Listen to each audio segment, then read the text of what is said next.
Hello dear student, स्वागत है आपका अपने YouTube channel math plus IT पर। और आज हम बात कर रहे हैं वर्कशीट क्लास 12 सब्जेक्ट है मैथमेटिक्स और डेट है आपके पास। यहाँ पे नो डली हुई है बच्चों, लेकिन 10 सितंबर को ये जारी हुई है, यानी आज के दिन ये जारी हुई है। 9 तारीख को आपका मूल्यांकन यानी फर्स्ट टेस्ट हुआ था, मासिक टेस्ट, मंथली टेस्ट सितंबर माह का। ये मासिक टेस्ट आपके रेगुलरली हर मंथ होंगे, तो इसलिए आप इन्हें ज़रूर देखें। यदि किसी ने नहीं देखा है या टेस्ट अभी तक नहीं दिया है तो वो टेस्ट दे, और संबंधित क्वेश्चंस के जो आंसर हैं टेस्ट देने के बाद आप हमारे चैनल पर वीडियोस देख करके पता कर सकते हैं आपने कितने सही किए और कितने गलत किए हैं। 20 क्वेश्चंस हैं, 20 अंकों के, आपको ज़रूर करके देखना चाहिए। चलिए आज अब हम बात करते हैं इस वर्कशीट की यानी होमवर्क की। तो सॉल्यूशन देखें क्या कह रहा है। पहला प्रश्न है, कहता है यदि दो मैट्रिक्सेज हैं वो समान है तो x और y का मान ज्ञात कर दीजिए। दोनों मैट्रिक्सों को बराबर लिख रखा है, बराबर लिख रखा है इसका मतलब है संगत अवयव समान है। तो यहाँ पे देखो x+1 पहला है, तो यहाँ पर पहला क्या है, -4 है, तो ये बराबर होंगे। तो हम इनको लिख सकते हैं जो कि -4 = x+1। हम इसे सोल्व करेंगे तो देखो बच्चों 1 का हम ट्रांसफ़र कर देंगे किसकी तरफ, 4 की तरफ। तो आपके पास x की वैल्यूज आ जाएगी, कितनी आ रही है, -5। ओके, ये हमारे पास x का मान आ गया है। y के मान निकालना चाहते हैं तो यहाँ पे देखिए कि y+3 है, तो इसी के संगत अवयव क्या है आपके पास, सामने 3 है। तो देखो 3 से 3 कैंसिल हो जाएगा, तो y निकालोगे तो आपके पास y कितना आ जाएगा भाई, 0 आ जाएगा। ओके, तो ये हमारे पास पहला क्वेश्चन हो गया है। दूसरे क्वेश्चन की हम बात करते हैं उससे पहले यदि आप मेरे चैनल पर नए हैं तो प्लीज़ चैनल को सब्सक्राइब कर लीजिए। बेल आइकन जो है उसमें आप क्या कर लें, ऑल प्रेस कर लीजिए। और प्रेस करने से क्या बेनिफिट होगा, आगे आने वाली वर्कशीट की वीडियोज़ आपको मिल जाएंगे। बाकी जितने भी सॉल्यूशंस या फिर सब्जेक्ट वाइज इन चैप्टर जो हैं चैप्टर्स के वीडियो भी आपको मिलते रहेंगे। हमने मैट्रिक्स प्रश्नावली है वो कंप्लीट सोल्व करवा दी है चैनल के ऊपर, आप वहाँ पे वीडियोस देख सकते हैं। और प्लेलिस्ट है वो चैप्टर की आपको नीचे दे दी गई है, आप उस प्लेलिस्ट डिस्क्रिप्शन बॉक्स में से देख करके उसे हल कर सकते हैं। चलिए नेक्स्ट देखते हैं हम क्या कहता है। क्वेश्चन नंबर 2 में कहता है कि 2/3 क्रम की एक आव्यूह है b, और उस b को उसने Bij के द्वारा लिखा है। ये थोड़ा सा सही नहीं लिख रखा है, Bij के द्वारा उसे लिखा गया है। तो अवयव Bij ये हैं, ठीक है।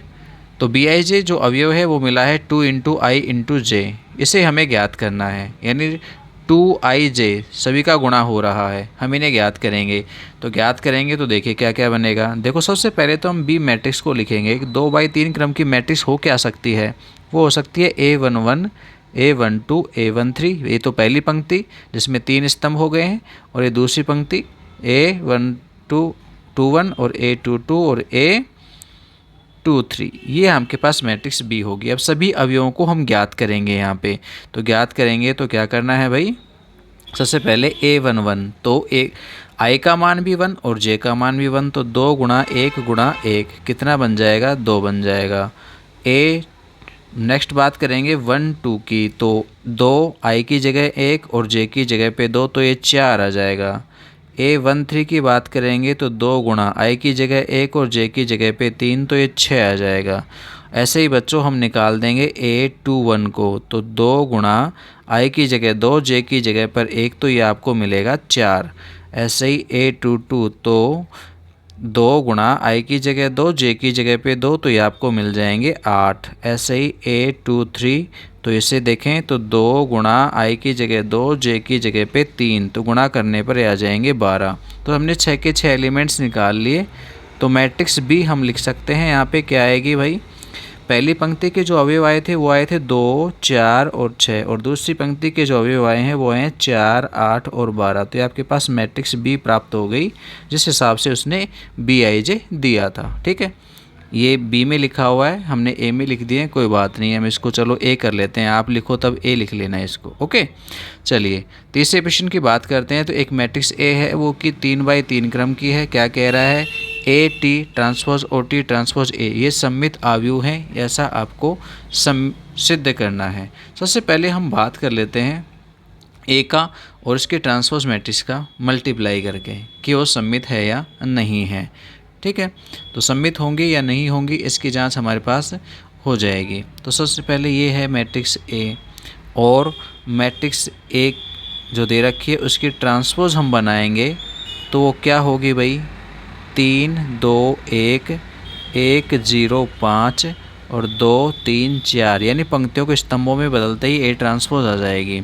अब हमें मैट्रिक्स ए को ए ट्रांसपोज के साथ में मल्टीप्लाई करना है, तो ए का किसके साथ मल्टीप्लाई करना है, ए ट्रांसपोज के साथ। सेम ऐसा ही ये भी करेंगे आप, तो ये आप करके देखना, ए ट्रांसपोज को ए से गुणा, जैसे मैं ए को ए ट्रांसपोज से कर रहा हूँ बच्चों, वैसे आपको भी गुणा करना है किसको, ए ट्रांसपोज को ए के साथ में।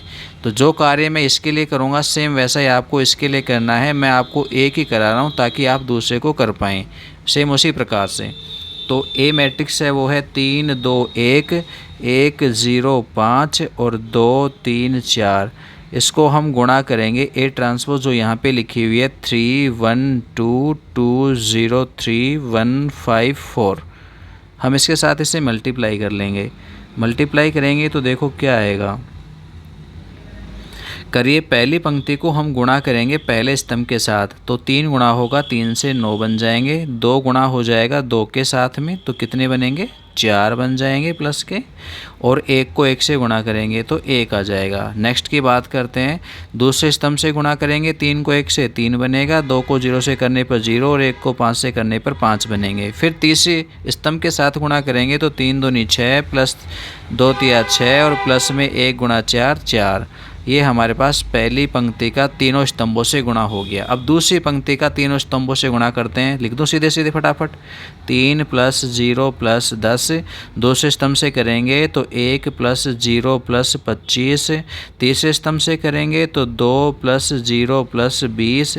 ऐसे तीसरी पंक्ति का सभी स्तंभों से गुणा कर लीजिए, तो हो जाएगा 2 तिया 6 प्लस में 3 दूनी 6 प्लस में 4 1 4, ठीक है।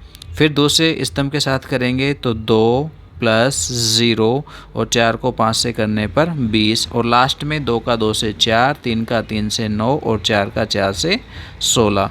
तो ये हमारे पास जो मैट्रिक्स आएगी वो क्या होगी, उसको मैं यहाँ पे लिख देता हूँ। सरल कर लेते हैं, 9 और 4 13 और 1 14।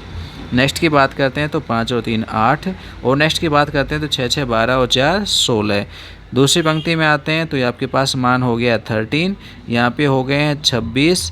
नेक्स्ट की बात करते हैं तो ये हो गए हैं 22, और 6 6 12 और 4 16, और 2 और 20 22, और यहाँ पे 4 और 9 13, 13 और 16 है वो हो गए हैं 29। ये हमारे पास क्या है, ए ट्रांसपोज है। अब आप इसमें क्या करेंगे, चेंज करेंगे, ये ए ट्रांसपोज है, इसकी भी ट्रांसपोज निकालेंगे, फिर पता लगेगा ये सममित है या नहीं है।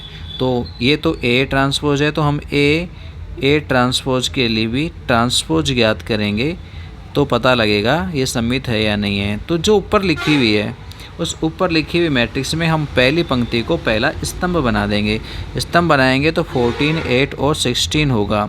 फिर दूसरे को बनाएंगे स्तंभ तो क्या हो जाएगा, 13 26 और 22। उसके बाद में क्या आ जाएगा, तीसरे में 16 26 और 16 22 और 29, ये हमारे पास आ जाएगा। ओके, अब देखिए क्या आपके पास ये मान समान है, तो शायद थोड़ी सी हमारे पास मिस्टेक हो गई है। यहाँ पर आप देखेंगे 1 का 2 3 के साथ में मल्टीप्लाई 3 है, तो ये 10 नहीं आएगा। यहाँ पे 5 का जो गुणा होगा वो 1 के साथ होगा तो ये 5 होगा, तो हमारे पास यहाँ पे 8 आएंगे, ठीक है। तो यहाँ भी 8 ही आएगा। ओके, अब आप देखेंगे इसे और इसे, ये दोनों इक्वल हैं। इसका मतलब है ए ट्रांसपोज है, उसकी ट्रांसपोज ए ट्रांसपोज के इक्वल है, यानी ए ट्रांसपोज कैसी है, सममित है। ओके, सेम ऐसा ही कार्य आप जांच करके देखेंगे किसके लिए, ए ट्रांसपोज ए के लिए, जो यानी लास्ट में दे रखे इसके लिए। तो ये भी कैसी आनी चाहिए, सममित ही आनी चाहिए। ओके बच्चों, चलिए नेक्स्ट की बात करते हैं 14 क्वेश्चन की। एक अवयव ए जो कि सममित और विषम सममित अवयव के रूप में पूछा गया है, तो हम क्या करेंगे, ए की ट्रांसपोज निकालेंगे, क्या हो जाएगी 3 5 2 और 6। इतना करने के बाद हमें क्या करना है, ए में में ए ट्रांसपोज को ऐड करना है। तो ये ए लिखी हुई है आपके पास और ए ट्रांसपोज ये रही, दोनों को हम ऐड कर देंगे।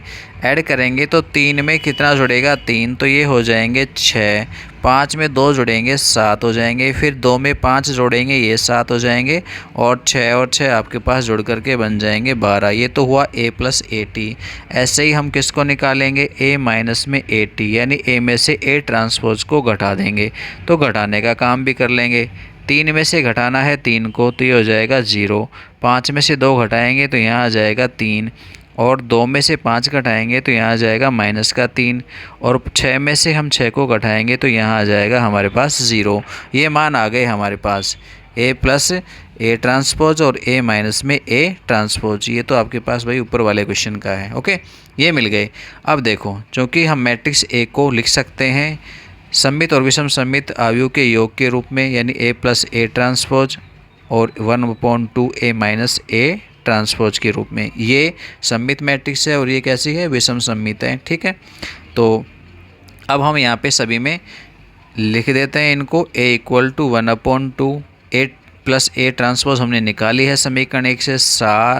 कितने हैं, 6, 7, 7 और 12, फिर प्लस में 1/2 और ए ट्रांसपोज का अंतर है वो हमने लिख रखा है समीकरण 2 में, यानी 0, 3, -3 और 0। तो ये योग के रूप में आपके पास आ गया मान। ठीक है बच्चों, तो वीडियो कैसा लगा कमेंट बॉक्स में लिख के ज़रूर बताएं। फिलहाल के लिए धन्यवाद, बाय।